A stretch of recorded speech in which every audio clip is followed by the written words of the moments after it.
Good morning, everyone. Welcome to the Explicit Measures Podcast with Tommy, Seth, and Mike. Hello, everyone. Good morning. Good morning, gentlemen. Happy Tuesday to you. How are you doing this morning? Is good. In the thick of July, in the thick of summer. I'm sure people are doing vacations, but we're still here.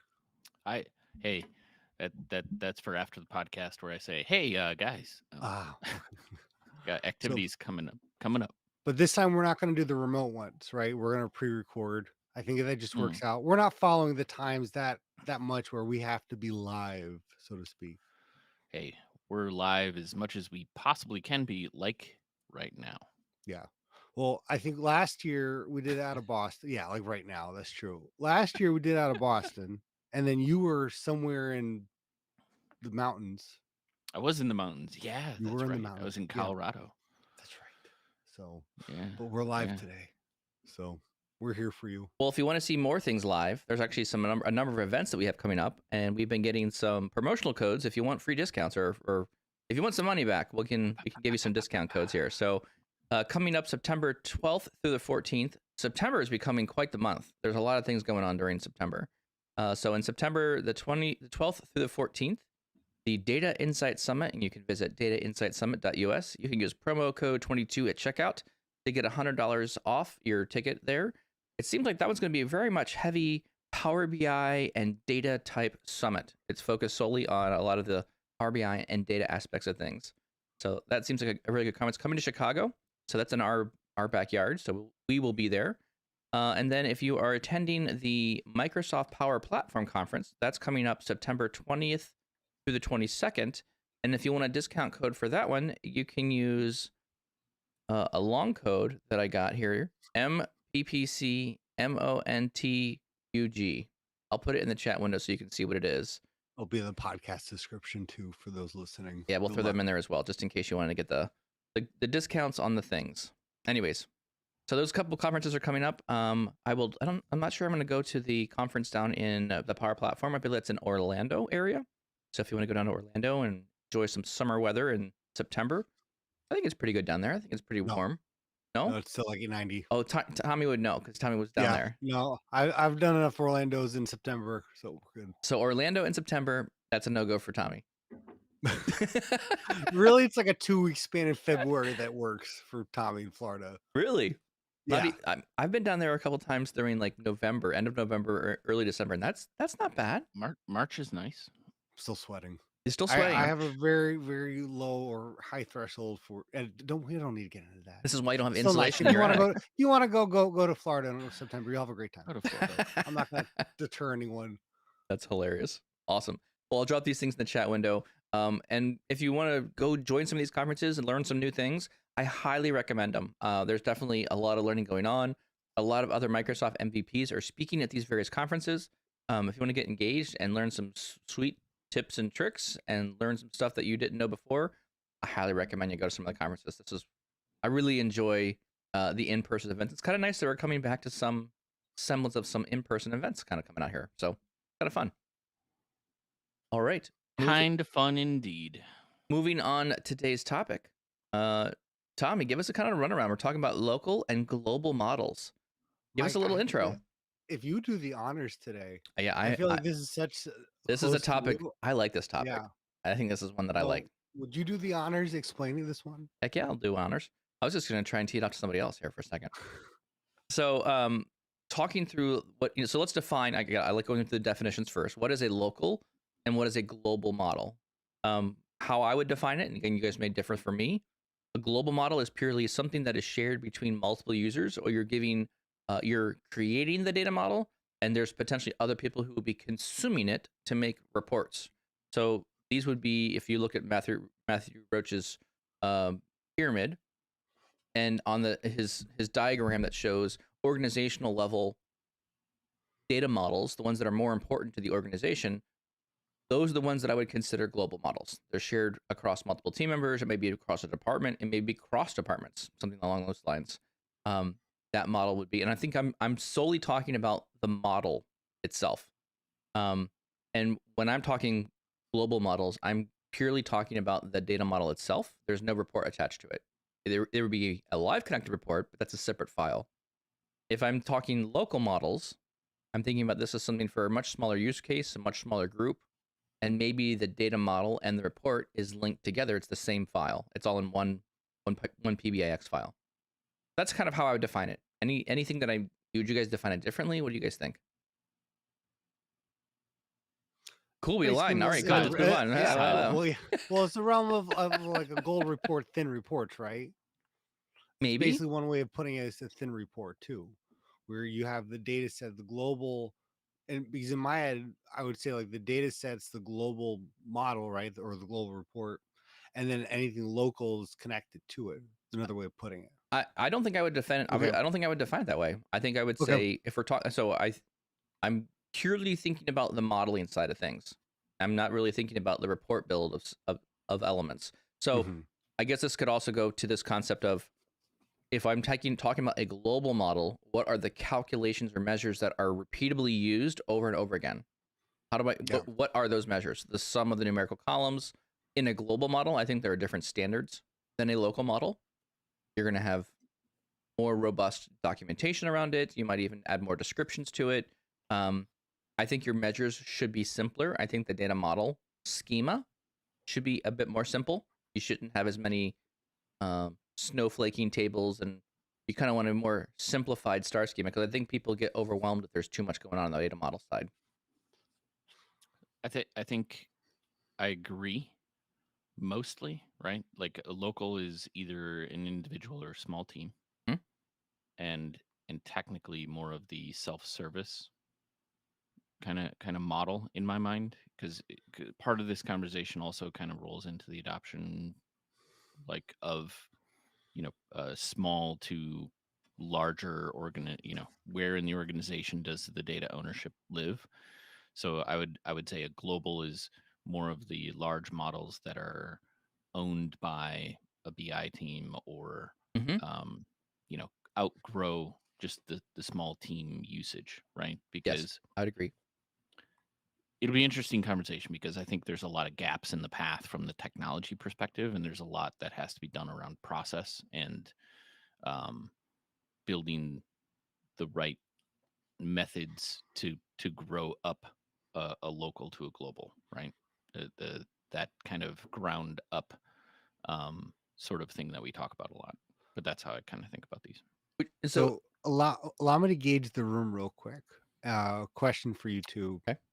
Yeah, I want to get the temperature in here. It's like Florida, extremely hot. All right. So, well, not really. That's weird. All right, we're gonna move on real quick from that. Sweating already. This is gonna edit out. If only we could do that. Or right. Do that, right? Yeah.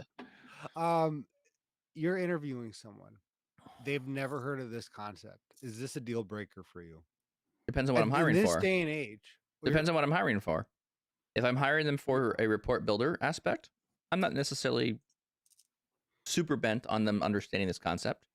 But if they're coming in as a data modeler into my organization, yeah, we're talking about thin models and data models, and we're talking about a global thing, and be able to, I'll have to teach it to you regardless. I mean, if you don't know it, I'll have to, but I would really like to have someone to have these skills before I would hire them in as a data modeler type position. Okay, so maybe not deal breaker, but disappointed. Probably. Okay. What about you, Synth? I mean, I'm pretty certain anybody with any time in tabular models could give you a pretty decent definition, albeit varied in the difference between the two. Yeah, I mean, for me, and again, this you're fired. You're fired. Yeah, you're if you fired. can't, you're not even hired. Get out of here. I was literally teaching my daughter the other day. Remember, forget about it. Oh yeah, forget about it. Yeah. So, but okay. So here's my idea that I said that I want to go into what you're saying a bit more, but let's say the person this doesn't have to necessarily be a tabular model. Or could be one of those. I didn't even know I was, but a Power BI developer. I didn't even know I was a Power BI developer. So it happens where you're like, yeah, you're dealing with tabular. Like, I'm doing Power BI. It's like kind of the same thing at this point. Okay, but that's a deal breaker. If you come into an interview and say, "Hey, I'm a Power BI modeler," and you're like, oh, I didn't know there was a tabular model here. What's this thing called I'm sorry, tabular? this conversation's over. Thank you for Right. applying. We appreciate your time. Okay. Please have a great day. I'm not hiring anyone like that. Point blank.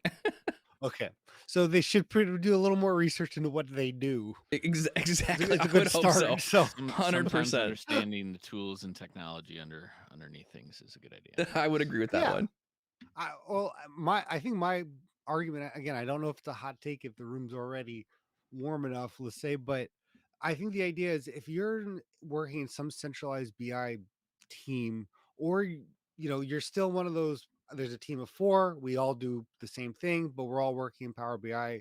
Or I'm hiring for that position. You should have developed or looked into the process of using gold data, like a gold model or a global model in this case. I think if that has not come across to you or you say you have 2 years of experience, I'm going to be let down because that means you're still working on everyone has their own reports. To me, that tells me a lot about process, about where does the data live in your organization, but also how do you make things scalable too? Because there's a lot of benefits towards the global method that are not just the data is accurate too. I kind of agree. I think that's kind of where I'm I going as agree well. in principle. I think I have agreed, Tommy, because I think there's areas where you're building things in Power BI and it's out of your control. I mean, I think there are some use cases where you don't have you're being pushed to be a ticket pusher, and you're not able to really get through and properly build out what I'm defining as a global model, right? Okay, yeah. Right? Accurate definition. I mean, some of these things people I don't think even know they exist, right? Most of the models I open up from companies when I work on stuff, almost none of the tables have descriptions. None of the measures have descriptions. There's almost like when I walk into a model now, I run the tabular editor best performance analyzer and look at like how many thousands of things do we have wrong with a model and start there, because there's some basics I think that just need to get covered initially that are general best practices. I don't think the training that Microsoft provides, nor is there a really good place here for just good best practice standards on how that stuff starts getting taught. I think it's kind of like So you learn I it over making mistakes. yeah, I think I agree from the standpoint that if you are a very mature organization, and I mean level of data maturity, Yep. and you're saying that you're at that level and you don't have some like models that are supporting large areas of the business, I would disagree that you're not as far as you think you are. But where I don't agree is like if you're not at a higher level of data maturity in your organization and it's not a priority, like you're not going to get time to go build that, Yep. right? Like Yeah.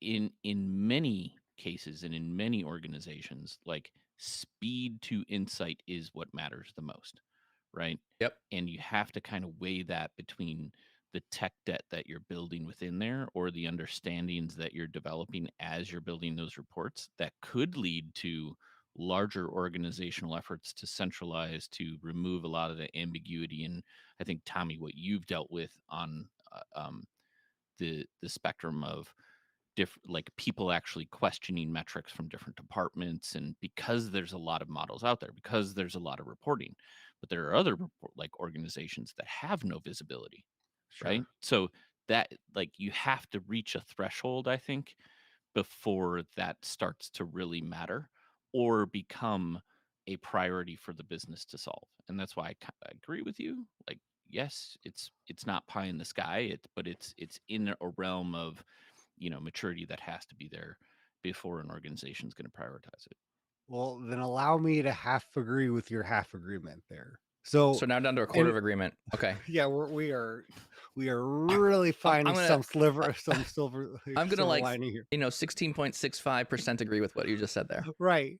So, well, no, and I think what you guys say is true. You are limited by the organ. You are limited if there's already, in a sense, Agree. this meat grinder already in place. Hmm? At the same time, though, I think if you're dealing with the person or if someone that I would want to hire, the idea should come up in their head, like, hey, there's got to be a better way to do this. And I think anytime you're dealing with the democratization of data or the commodity of data, it's only a matter of time until that issue of two data points, two different numbers come up. Like to me, it's inevitable for that to actually just become an occurrence. I think for any user, even if you are part of the, again, part of the supply chain of providing data, you could still at least even develop a system for yourself. Like, wow, I'm doing the same data set over and over and over and over again. Mhm. Surely there's a better way. That thought, whether or not that's actually wholly implemented in an organization or half implemented, that idea, because again, what we do now is not just building a nice data set. Like we have to be thinking about this from a wider picture. If I'm doing the same thing over and over again with the same dimensions and the same case statements, hold on. Like to me, that's I mean, but it yeah, sounds like what you're describing is an area that has the same data sets that people like. yeah. It's very Yeah, it's very like this is your box, and it doesn't go much outside that realm versus organizations that have many different varied data sets, many different Mar- locations. So marketing is yeah, marketing I would say you is may one of not the areas that's understand. very oh my diverse gosh, with what yeah, what their data is coming in as. It may not So be as I clear mean, cut. it may not be as visible, Yeah. right? And it may take longer to see a lot of those holes that you're talking about, Tommy. So I don't disagree with you, but yeah, at the same time, like in line with your question, theoretically, do I believe that every person being interviewed should be able to answer and understand that that's the goal, right? You want to be able to build something that is not just sustainable, but is accurate and can support many different types of reports. Sure. Have okay, Does everybody have practical experience? Am I going to make that a hard line in the sand? In that you had to have been in an organization where you actually got to go do that? No. no, I mean, to our other point, right? Like how much time could you spend in data quality, in cleaning your pipeline, in ensuring that source huge. systems are providing you accurate information? Like we could come up with, we could look at any number of our I organizations, or agree. Mike, what you're saying, in everyone you walk into, you could create a list of 100 things Yes. that would take 5 years to do, and the organization's going to laugh at you because I'm like, no, they don't want to do all of that. Like they're Correct. going to get it to a threshold of where value is being provided, and then you as the technologist or the owner have to like play this game in between where you're not you're not selling out to just get something out the door, right? You recognize that there are spots like this where, you know pushing more for a global model instead of the repetitiveness of, having the same thing show up in 10 models, is absolutely something that you should prioritize or fit in to the mix somewhere as you're trying to get things done. So let me ask you maybe a weird question here, and maybe I'm talking about this more in a general term. Do you ever feel like your enterprise data warehouse or your data modeling is ever done? Can you ever really put a stamp on it and say it's complete?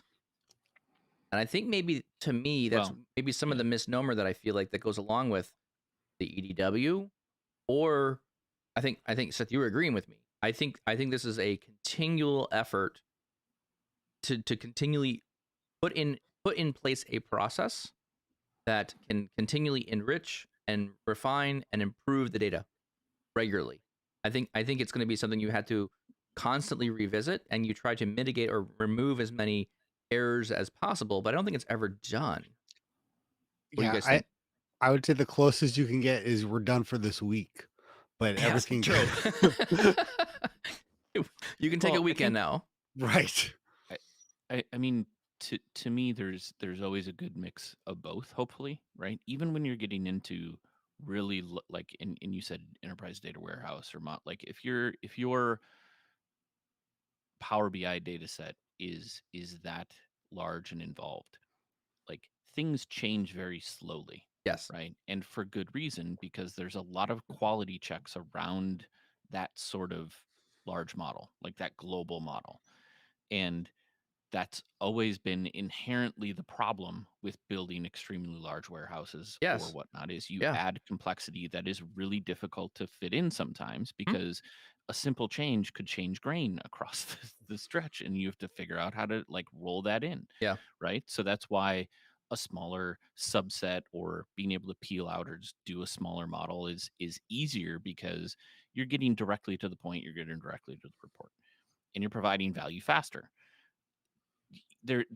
And that's why I say it's like it depends on how heavily engaged or heavily used that data is, maybe, right? So if you're in an organization where thousands of people are looking at this data, well, that makes sense that you have guardrails around, and you're building a model that's sustainable to support that type of reporting, versus the local, or 20, 30, 40, 50 people that view a report at potentially a different um, certification level or Sure. promotion level. Yep. I think another aspect here that while you guys were talking, that kind of stuck into my head here was this concept of like defining common calculations or defining common terms across your organization. Like we talk about what is a customer, what is a product. There are certain definitions that certain teams hold to, other teams do not. And I think also when we start talking about global models, I think you're actually needing to spend some more effort around defining some more of these common terms. And Tommy, I think what you guys do is great in your organization is around like building like there's a dictionary. There's term dictionaries. There's these common patterns that we're seeing inside the organization. This is how we talk about the language of our customers. This is what this is defined as. And I think those naming standards or those common language pieces makes a lot of difference when you're talking about those global models because the assumption here is people showing up, they grab sales dollars by customer, everyone can understand what that means. There's a definition to it. But I think that Yeah. allows. Yeah, sorry, go ahead. No. I mean, this is a great point too. Not that is this the I only intersection make of the great points, Tommy. technical? I know, Mike. I'm I just know. teasing You you. just keep slinging truth bombs, man. So I don't know. just I don't know if what the a truth bombs or pleasure not. we have for having Mike on here. Oh. Right? Goodness. The Explicit Measure podcast featuring No. Mike Carlo. So I learn from you guys all the time. I just think it's Oh, funny, Tommy. You're like, you know what? That was a halfway decent comment that came out of your mouth, Michael. I actually can relate to that one. that wasn't a terrible idea. That wasn't Allow me to expand. that was the least worst thing I heard today. That idea doesn't suck this time. That's more the direction I was going with it, as opposed to Tommy being like, "We're humbled by your graceness." Oh man, what gold. Oh Again, man. it's just content's gold. But it really is a good point though, in all seriousness, because you get into that intersection of everything we're talking about, the global models, all the technical warehouse where it's going to be stored at Yep. data mart. Yep. But that other side of that is you really can't do any of that if the company has not agreed on half what the global side of it is, like Yep. member count. Or I've seen even just yeah, identifying what is an important source of information, right? right. You've got data all over the organization, and I think more companies that I'm speaking to is finding more and more it's becoming incredibly important to identify what information do we have and where do we keep it. Right. And so I'm seeing a lot more organizations talk about like the lake house, or they're understanding it a bit more, and they're like, well, how does this work? Why would we want to do it this way? Well, we have like this internet data, we have this streaming data, we have this other like this data warehouse thing, and so now we're looking at these many different sources, and we need so many like APIs are very much more Yeah. important than I've ever heard before at this point. Take it back a step. And like I said, in my experience, it's hard to do a global measure on members if Yep. you can't define what a member is. Correct. Or Yes. so, but this happens though, where you start to try to develop this and then across the company, like, well, no. Members are kind of based on their join date. No, it's based on their subscribe date. Mm-hmm. And these conversations are going to come up. So this intersection too, and I think this was a enlightening moment for me where it's like trying to do the technical. And then you realize like, oh, other people have to be involved at this stage if you're going to truly develop this global model. And I wasn't expecting this conversation to get to this point, but I think it does say how important it is that if we are going to be developing this, we need to really focus on are we making sure the whole company is it truly global? Is it? I actually use it, not a different word, but I'll substitute this in with client meetings, and I'll call it the universal model, because it has to be agreed upon across the whole stage. It's the same idea, but kind of having that name where these are our universal KPIs. This is what you can report up to leadership. I think that's a really good point to make, right? So if I'm gonna, as we briefly described, what's the difference between local and global, Yeah. right? What you're defining is a global model has to, by requirement's sake, has to have agreement in just outside just the BI team, right? Like you have to have those conversations throughout the organization where you're setting standards of what is the particular calculation, Right. or what does this mean, and it's got to be well documented, right? Which is also why enterprise takes a longer time, because you have to have these conversations, you have to document, you have to have these bits of things, and an understanding of how it's architected, let alone how you're going to, adapt and grow it. But all of those things like take time, Right. right? You're scheduling meetings, right? You have to get input from people. You have to go through cycles of, deployment, et cetera, et cetera. So, but I do think that is, you can't build this in a silo, right? Which also complicates kind of some of the conversation we have around, as I'm thinking about this, around how do you graduate or Mm. promote a local to a global, because we like that's the Okay. thing we talk about all the time, right? This is Is the Oh, this is the like tricky part, I think. technically, yeah. Yes. it, like, I think technologically speaking, we'd love to say see like, hey, a lot of same tool sets here, it'd be great if we could, just lift and shift some stuff. But at the same time, I think, Tommy, what you're bringing up is you have to have the business side conversations on a larger scale just outside the team when Right. you start to promote something that you're going to share on a much larger level. Um, it's interesting. So you said you asked the question, how do you transition from a local to global model? And I think for me there's a couple check boxes. And there's probably more out there. I'm just thinking off the cuff here about what this would mean to me if I'm talking that conversation. Right, going from a local model to a global model, where something would be how I would define that transition is we're talking from a small group of people to a larger audience. There's something that there's an increase of size of impact of whatever that data thing is. And I also want to be clear here, we're talking about models. And so I'm really thinking about like a data mart. This is a specific topical area within the organization. I'm not talking about the enterprise data warehouse. That's a different topic. So I think what goes along with this is there has to be minimum of a gut check of is the added effort to make this thing better worth it? Meaning, are we making real decisions off of this data that is impacting the business?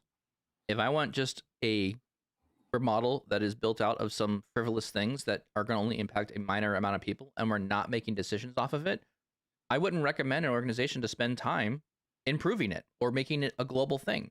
So I think there's a minimum threshold of Right. is this data adding enough value that I can make strategic decisions? Is it making me money or saving me money? It has to check that box first. The next thing I think I'm seeing with this model is there's got to be some kind of SLA with it. So if you're going to start promoting things to the global level, you want people to rely on it. You want people to have confidence that the data is right and it's going to be there and correct for the next day. You don't want to be pushing out global models and have them not refreshing for months at a time. Also, I think a big boon to the BI team, you lose confidence. So I think there has to be some sort of thought around how are you going to maintain it and upkeep it. And then I think the other area here that I would point out here of like things I would think about for that global element there is just some form of documentation, whether it's going in and writing the measures, whether it's going in and documenting what's inside the model. That way, when someone looks at it or tries to build reports or a thin report off of it, someone is being able to like understand what's going on there. And so, who owns this? I think that's debatable. Whether your company is a business led company where the business is leading things, or if you're an IT organization where the IT group is leading it. Maybe this is something the Center of Excellence handles and starts taking on efforts like that or initiates. Maybe the Center of Excellence is grooming or looking across the organization and helping people in the organization, and from those saying, hey, this marketing team over here has got a really interesting model that's doing some really good value here. Maybe we should really consider helping them and grow this thing up so it's a more of a global type model. Thoughts on If you're that? dealing with So yeah, go ahead. random question here, right?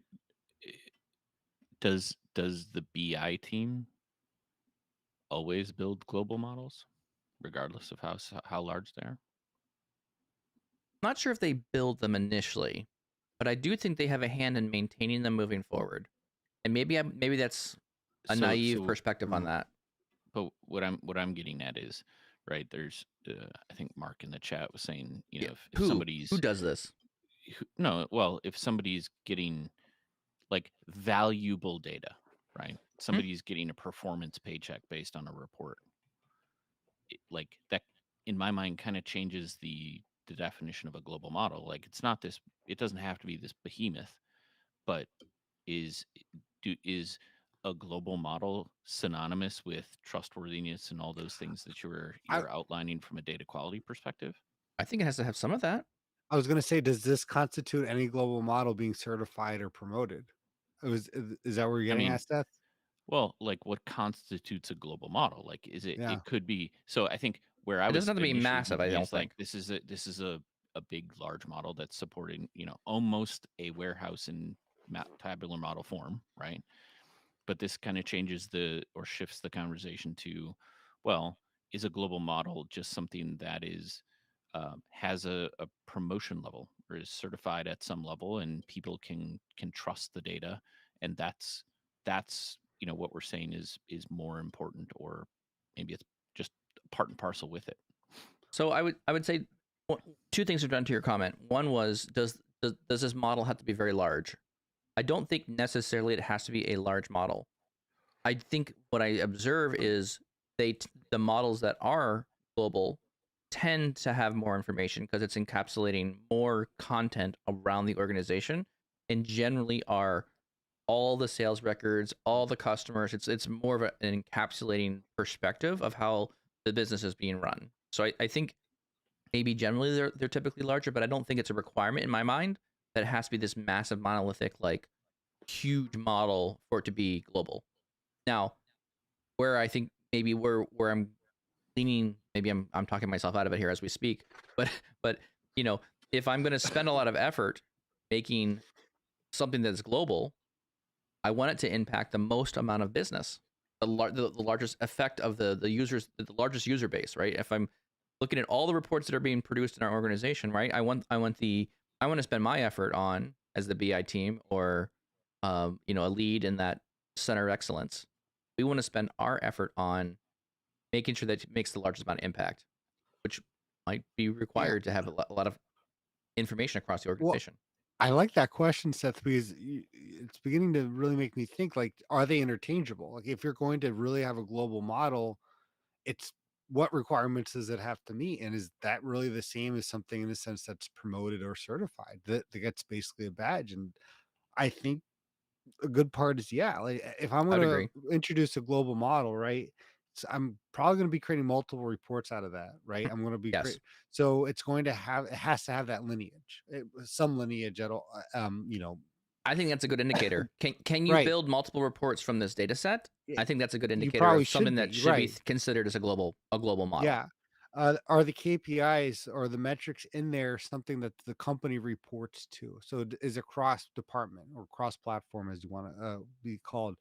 Is Say it going that to live for cross. I didn't sure if I understood. cross department? So I said Oh, cross platform, cross but platform, yeah. cross So yeah, it's departmental not just use. my own Yeah, metric, yeah. It's not. right? It doesn't Something, contain the metrics of just the sales department, but it's doing like right, sales and marketing and inventory, right, and it's okay. Multiple right, teams want to use it. Correct. right.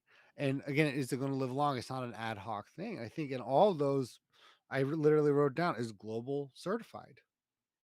And are I they think very so. are they I so I think if I'm putting this out in organizations, I think I'm holding the cards for certified very closely to the chest. I think I'm turning yeah, that like off. wearing the costume, I'm not letting anyone certify anything. I right? think there's needs to be a defined process to say this stuff certified means this, and you need to hold to it. And that's kind of what Melissa Coates goes through in her training as well. Certified holds some weight because you can you can pare it down, and it can be handled for a select few to people to control that. And the other part's the ownership that you talked about too, right? Like who owns it? You asked that. It's not one person. I think it's going to be the centralized BI team if you have it, or whoever's someone in BI. It's going to be a stakeholder from that department or representative, and it's also going to be change management because this is something that as soon as something changes, let's say it's sales by region, right? Something that's that the members change or some of the logic can change, and it has to be able to go through change management. So you have to be notified of that and make sure that's always up to date. So I think all those factors play into when you actually have a global model. So I don't know if that's answering your question or not, Seth, or we took it in another facet, but I think the idea of when we're saying who owns it, what are what are the parts of this, to me, the output's going to be something that's going to be at the very least, a promoted data set, something that's going to go through the same process. My mind typically works in like, yeah, but where does this not work, right? Like all the edge cases. Mm-hmm. Would you say the same thing if I said all of those reports are in finance? All the reports, I think. No, You mean I'm like not all the like model? finance, like does that blow up depending on the area, right? Because if finance is building their own models and their own reports, right? Are you Mm-hmm. saying those aren't trustworthy, even though they're making probably the most fundamental No, decisions be on the company based on it's what they built? So so I think although so yeah. that's a great question, but I think the financial side of things, when you look at the finance teams of what the financials are doing, there is a legal requirement that the CEO and the C levels are enforcing upon that team. So this is where I would say that this is where the data coming out of that team, someone has complete ownership of it. So if I looked on my list here, right, there's probably an SLA with that, right? Finance has to get stuff done every quarter, every month, every week, whatever that thing is.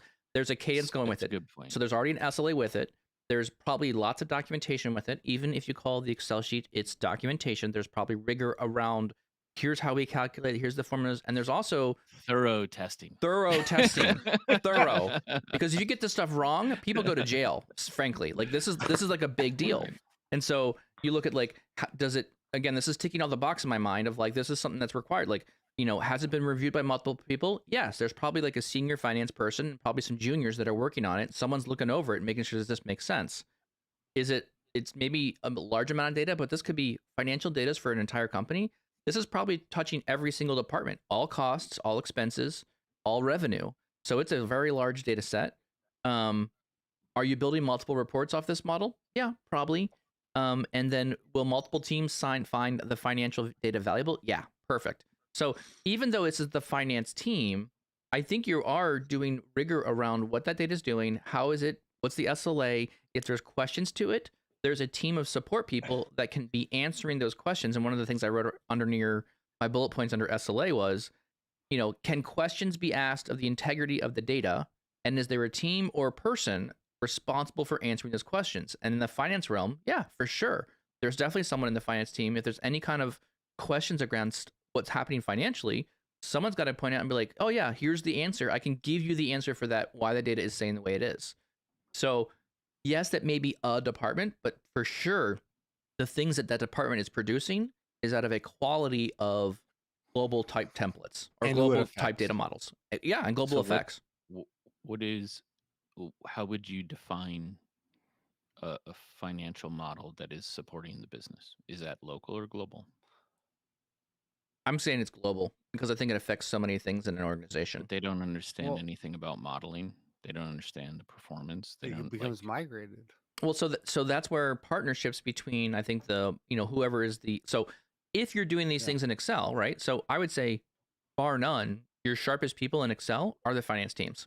Everyone I've talked to who's finance team in Excel, probably some of the top notch people I've ever talked to about macros, advanced functions. They're doing stuff that's like, sum ifs, all kinds of over the, like, there is advanced things happening in those Excel sheets to get those numbers to work right. I feel like that people, they study this stuff.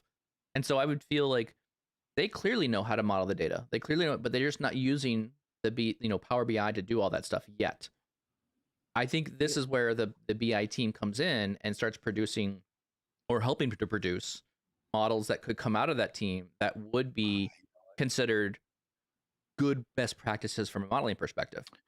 So actually, you're making me think now, Seth, because I think there's obviously the idea of the global model for finance, but how much are you actually going to be using a finance? I don't want to go down this path too deep because I think this is a whole other conversation, finance and Power BI, but how much are you using finance data in a Power BI report compared to how much is the company, in a sense, using the data? And I know that Oh sounds man, redundant, but it's not. seriously though, It's I'm not. like, how many? The financial reporting comes out. I mean, there were entire companies that I work with that's all they do. Like that's what like the entire data part of their company focuses on the financials, and they manage everything to an EBITDA, or they manage everything Yeah, to a um you know that's what drives the company. And then in addition to that, not only do you add what was the financials, then you add in like projections and budgets and forecasting. I That all every organization I've been in, no matter what you're in, it's what did we do and what are we going to yeah. do? Plain and But I'm simple. saying, do they always live in Power BI? And I think a No, lot of times I there's, think the yeah, answer is no, exactly, because exactly. So, I don't think it always lives in Power BI. I so think I it think that's should, worse. maybe Yeah. to some degree, because again, if you're Oh. trying to share content, it's not good to share Excel files across the organization.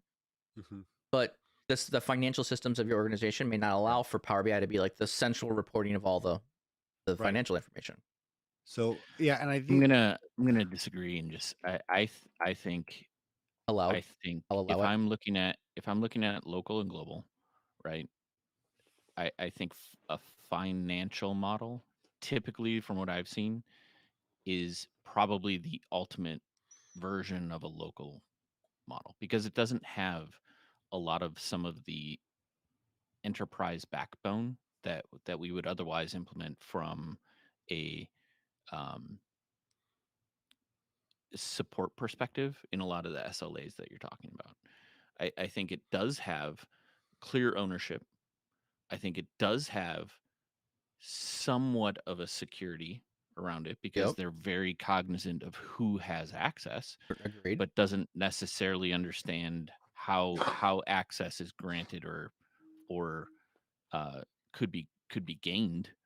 It and a lot of the sources of information are Excel based, which just See, but like what I that's feel like not I'm where saying. you would build. That's not where you would build if right. you were serious about your financial models and things like that. You wouldn't be sourcing it off of Excel. Okay, but And here's I You'd what. agree have with But it that. in a system. You'd have it in a system that should support it a lot better than that. but this is my thing. You're looking at current state, I think, right? You're looking What do you at mean? what is it right now? How do we use it today? And I'm saying this is, in my opinion, right? So then the reason why I think a lot of the stuff in financial spaces still live in Excel is just because the teams that are using that data, they need to get data out, and there's a whole bunch of extra formulas or Sure. extra calculations above and beyond what needs Okay. to be calculated. I still think It's still that local then. I still think that most of the rigor that we're talking about here is already in place for for financial systems. The only missing part here is that concept of, taking that knowledge or that information that's inside Excel and graduating it to something that is more Power BI. But Thinking about the that's, common yeah. repeatable data elements or how we're going to financially look at things and repeatably calculating them each month, each quarter, and automating more of that. To me, that just starts to me that's just a weak system that hasn't gotten yet developed enough such that it is in Power BI and repeatable. Let me But ask that's you a such a different different question. process, though. No, no, yeah, but one real quick thing, Mike. You're talking about two different starting points in the journey. One is everything's already coming from Power BI, the marketing data, the sales data. You're just graduating a Oh no. model. I'm not saying data's coming from I'm saying there's like the source of data is all over the place. I'm coming up like I'm trying to separate the data warehouse away from like the Power BI Yeah. side of things. Well, when we're talking about this idea of a global model, Yep. it's probably something that has already existed in Power BI before. I don't think so. I Uh, don't think so. I you're, would I would agree with that statement. I think I'm I saying think the sales data, the marketing data, all the inventory data. That's already something that's probably in a database. nope. Finance is a little different, where you're trying to not just migrate this to a global model. You're trying to migrate this to Power BI for the What I'm No, I calculations. don't think I'm saying that. I think you're reading into too much of what I'm Okay. saying. I think I think these data sources are across the organization. They're things like Google Analytics. They're like Dynamics operational systems. They're like Salesforce data. There's all like there's operational data. There's financial things. There's how do we do our inventory management system? All these systems contain information. These are the operational systems of the organization. If we're talking about global models, potentially those global models are picking up multiple areas of information across those different systems, and you're having to figure out a way of stitching this stuff together in whatever form. And I think that's really the challenge of a lot of these things, because each part of the business, the larger you get, the more opportunity there is for diversity of tools to enter your information in. Because a lot of these easy buttons, you could build all this stuff from scratch and then everything would stitch together, but that's a huge amount of cost, right? Companies want speed. So would they buy these tools that are off the shelf to give them 90% of what they want so they can potentially go faster and not have to rebuild all this stuff from scratch? So therein lies the question then, is a true global model the heart of global model? Is it the data or is it the output, the measures of the KPIs? Is what constitutes that true global model then? Yes, it's both. It's got to be the data, and it's got to be the definition of Sure, what's coming out of obviously it. you need the data, but do you need to have those KPIs in place in order for that to, in a sense, upgrade to a global model? Like it has to have like the analytics data, right? Maybe marketing's needing it, but it rolls up to other areas, but it's only this one particular KPI. What's the true source or heart of a global model? The true heart of a global model is It's a answering. chicken or a egg. It's very No, simple. I think the true heart of a global model is regularly saving money or making money. That is what the global model does, right? So if I'm talking about like, okay, it's what are my sales numbers? What's my budget and what's my forecast? Stitching those three things, again, this is just a simple example. There's probably many other ones, but if you stitch those three data things together, there are leaders in your company that will make decisions. We forecasted $1.2 million of stuff. We're only at 500,000. Heads will roll, right? At a certain point in the year, right? Heads will roll. People will get on the horn. We're going to either make excuses, or we're going to go hire more salespeople, or we're going to push people harder to make that number meet the expectation. And when we talk about like companies that have public facing shareholders, it gets even more crazy. I remember there was a period of time when I worked at a company, we weren't allowed to buy paper products and supplies and pens because we were trying to make numbers meet at the end of something, because they were like, we've got to make these numbers win for the court. Like, so people take action on stuff like this. Hey, you see those bulletins come out. Hey, we're not allowed to print in color anymore, everyone. That costs 40 cents a sheet of paper. Everyone's printing in black and white. All printers are set to default black and white. There's all these amazing cost saving things because someone said, this is our forecast and we're underneath, we're budgeting too far below. Now we're taking action on that stuff. So, I mean, I think that's, to me, it's putting core models in place that is allowing people to make those kind of decisions. Talking about the metric But though. but I but want to you hear can you can have those core models that aren't global technically, or are they? Your argument with the finance one is that it is global. It is. It may not be Um, using the controls that we would put in place or how we would put it in, how we would stick it in Power BI. so I'm going to disagree with myself already around the local, and let me tell you This is a new one. how much my mind is breaking right now, right? Because do you think of Power BI as a complete enterprise system? Oh my gosh. I feel this is a setup. I'm done. Podcast is over. No. I'm gonna go take a break. I'll come back in 15 minutes after my head stops breaking. I'll answer that question. Are in you? my own head, You, right? Like, you started answering first. from the standpoint that, like, if I'm going to delineate between local and global, and I have to say that enterprise, security, delivery, all of those things have to be part of a global solution. Well, doesn't Power BI already offer that? Right? I mean, if a global model is purely the addition of the rigor that's put around it, then that doesn't mean it has to be centralized, right? It doesn't mean that I have to have a BI team that manages it. 100%. It just I agree. means that the organization needs to have a very clear understanding of the rigor put behind the model. Yes, and right. Yes, and I think yes, I agree with you. The reason this would be a mind break is technically when we talk about modeling or what we do or the BI team or what we're trying to do organizationally, Mhm. a lot of that topic and this one is separating out enterprise systems, but Who cares? what's the difference of an enterprise system? All Correct. we're talking about is the data sources. Yes. And if finance is doing, has rigor around their Excel documents that are completely Yeah. documented, what is the difference between that and Databricks? Volumes, Yeah. right? People who have to understand Yep. how to clean data, shape it in different forms that aren't supportable. Yep. But In both situations, rigor is I'm being attached breaking to the. because I'm like I know in like Power BI. I've always looked at Power BI as, yeah, it's enterprise tooling. Like, you have Yep. tabular models behind the scenes. I work Yep. with them all the time. We have the back door to them. Like, these are big global supportable things. Like, Correct. it's the enterprise space where I am hung up right now is I come from the enterprise space, right? So everything Is an is enterprise. a square, right? Yeah. Everything's I, a nail it's if a you have a nail. hammer. It's a nail. I hit it, right? But Yes. it is unique. It's an interesting thought that going down this finance route has kind of broken something loose that I'll have to think about more, which is, this is how this tool has changed the democratization of data. And Like, that, this, yes. you've opened the door Yes. to having many people who care, right? Take Yes. complete ownership and may not know all these technical terms, but are still doing it from Yes. the standpoint Agreed. that finance is a great example. It's trustworthy. Yep. There's confidence in it. There has to be. They have to maintain it. It Mm-hmm. has to be timely. Yep. Like, they're doing all of these, structured BI tasks that we're saying have to be 100%. part of a global model. Yep.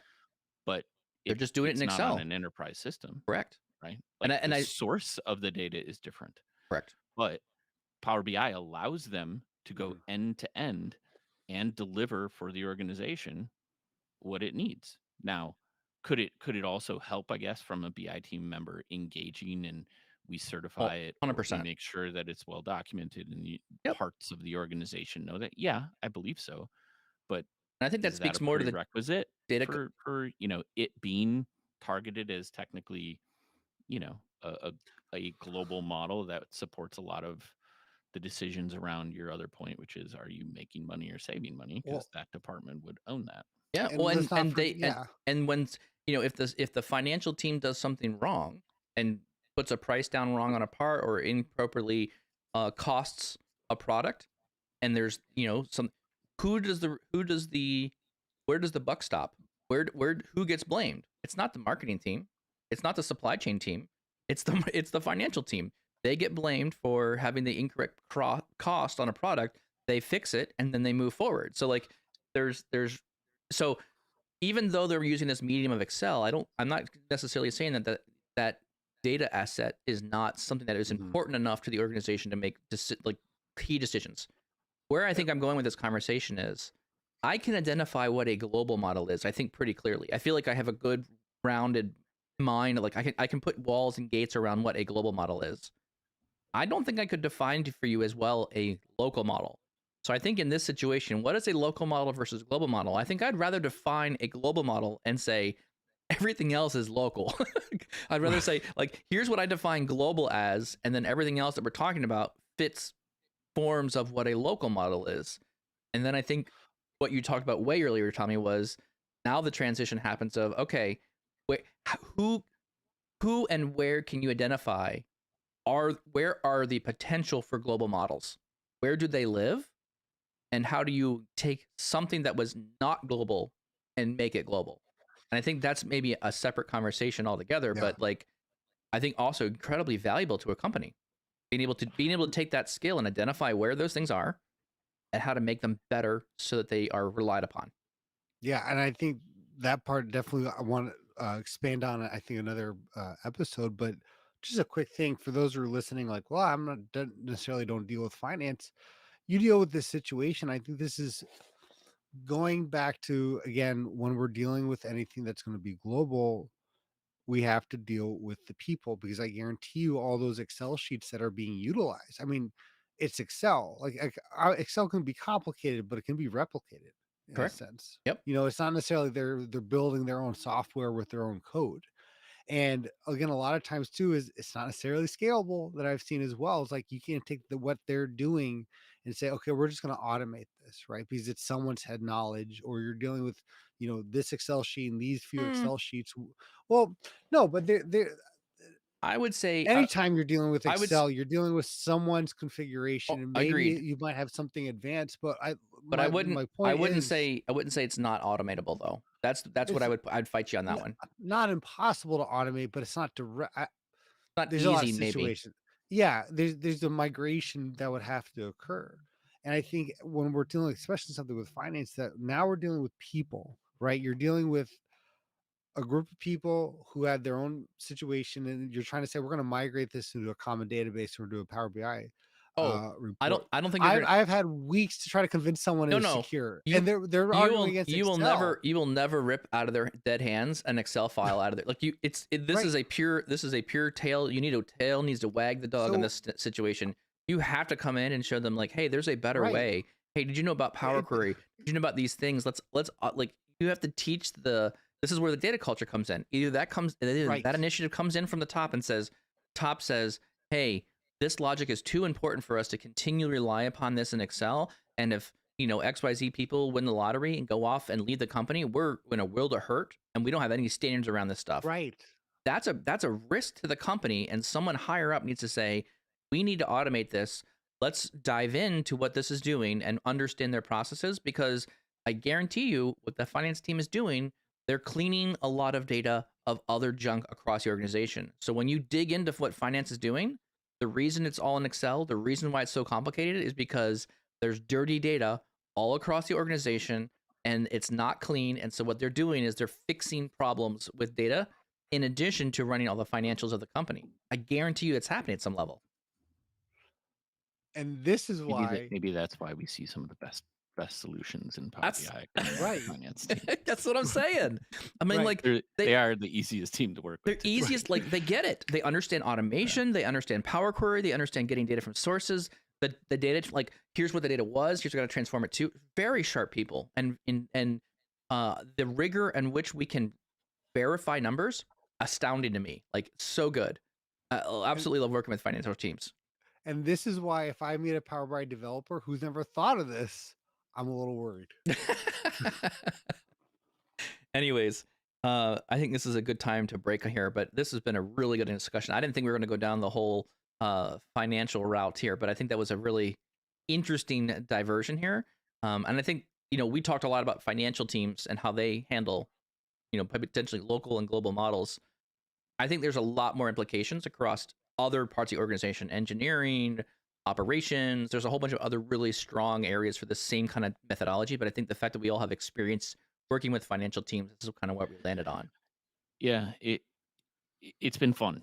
Like it just from a mind or a thought process this morning, right? Because local, like I'm now convinced more so that local versus global is not just a technology discussion, right? Like which technologies are we using Mm-hmm. behind the scenes or whatnot. Yeah. It's not a scale discussion, Uh-huh. or partially could be, Hmm. but it kind of begs, you know, creating a checklist of what is global, what is local, Yeah. right, in your organization, because it are the key points that come out of this more around ensuring reliability, performance, identifying models that should or could be global versus those Yep. that just won't be. Yep. And really, once again, kind of working across teams, engaging with them, looking for performance like areas you can work with them to increase performance regardless. Yeah. But ultimately, there's some core things that have to be part of a global solution that are going to live outside that around, SL understood and agreed upon SLAs and documentation. I agree with that.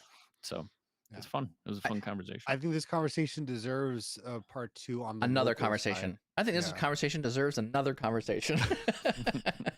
Well, I mean, we barely talked about the local side and the implications. I don't think we care about it. We only care if Oh, it's I don't even. Yeah, if it's global, we figure it you out. If don't it's now, local, you everything will. else. All right, there's our conversation. It's everything non-global. That's what a local is. Oh my goodness. Anyways, thank you all very much for listening and jumping into the conversation in the chat window and YouTube. We really appreciate you jumping into the conversation and listening to us. We appreciate support. If you don't mind, if you like the conversation, please give it a thumbs up. If you want to hear more of this and be notified when we do this again, subscribe and hit the little bell, and it'll notify you when we're online. Tommy, where else can you hear the podcast? So if you're listening, make sure to subscribe on Apple, Spotify, Google Podcast, Overcast. Overcast is my favorite because it actually has some AI that makes the audio, like it takes out blanks time or whenever we're not talking, which is never. Never. But so Overcast is a pretty cool app. Seth almost threw up his coffee. Oh, man. Next Almost time. got a spit take. Oh man, that would have been good. There's your clip. But if you're listening, also join the conversation live. You can see the spit take in real time. So and leave a rating and please share it if you really enjoy this conversation. Share it online. It makes a ton of impact for us. Awesome. Thank you all very much. And we'll see you on Thursday. Cheers.